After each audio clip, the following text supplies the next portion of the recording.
Halo teman-teman, kembali lagi dengan kami kelompok 11. Di sini kami akan mempresentasikan hasil diskusi kelompok kami dengan tema pembelajaran penentuan harga pelayanan publik.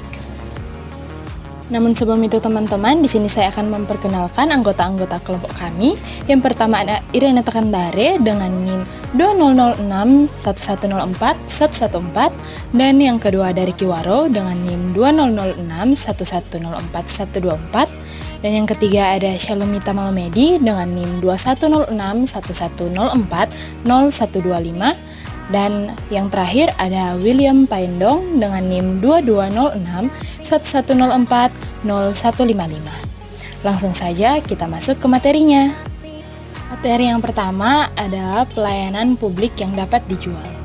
Beberapa pelayanan publik yang dapat dibebankan tarif pelayanan misalnya, yang pertama ada penyediaan air bersih, yang kedua transportasi publik, yang ketiga jasa pos dan telekomunikasi, yang keempat energi dan listrik, yang kelima perumahan rakyat, yang keenam fasilitas rekreasi atau pariwisata, yang ketujuh pendidikan, yang kedelapan jalan tol, yang kesembilan irigasi, yang kesepuluh jasa pemadaman kebakaran, yang kesebelas pelayanan kesehatan, dan yang terakhir pengolahan sampah atau limbah.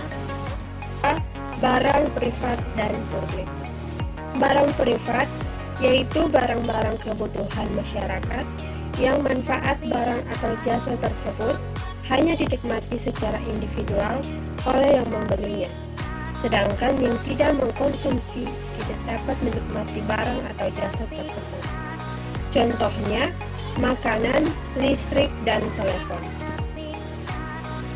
Barang publik yaitu barang-barang kebutuhan masyarakat yang manfaatnya dinikmati oleh seluruh masyarakat secara bersama-sama. Contoh, pertahanan nasional, pengendalian penyakit, jasa polisi. Selanjutnya yang ketiga, argumen terhadap tarif pembebanan pelayanan. Dalam praktik, pembebanan langsung atau direct charging biasanya ditentukan karena alasan-alasan sebagai berikut. Yang pertama, suatu jasa, baik merupakan barang publik maupun barang privat. Yang kedua, suatu pelayanan mungkin membutuhkan sumber daya yang mahal atau langka, misalnya pembebanan terhadap penggunaan air dan obatan-obatan medis. Yang ketiga, terdapat variasi dalam konsumsi individual yang lebih berhubungan dengan pilihan daripada kebutuhan, misalnya penggunaan fasilitas rekreasi. Yang keempat, suatu jasa mungkin digunakan untuk operasi komersial yang menguntungkan dan untuk memenuhi kebutuhan domestik secara individual maupun industrial, misalnya air, listrik, jasa pos, dan telepon.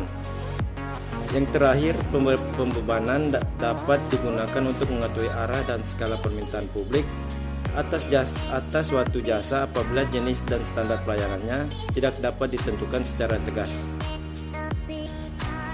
Penetapan harga pelayanan.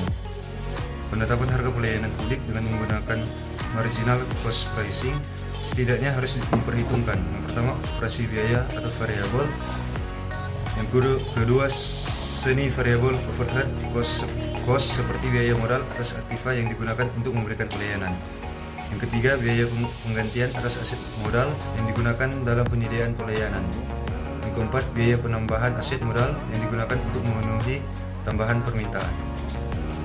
Terima kasih sudah menonton teman-teman. Sampai jumpa di video berikutnya.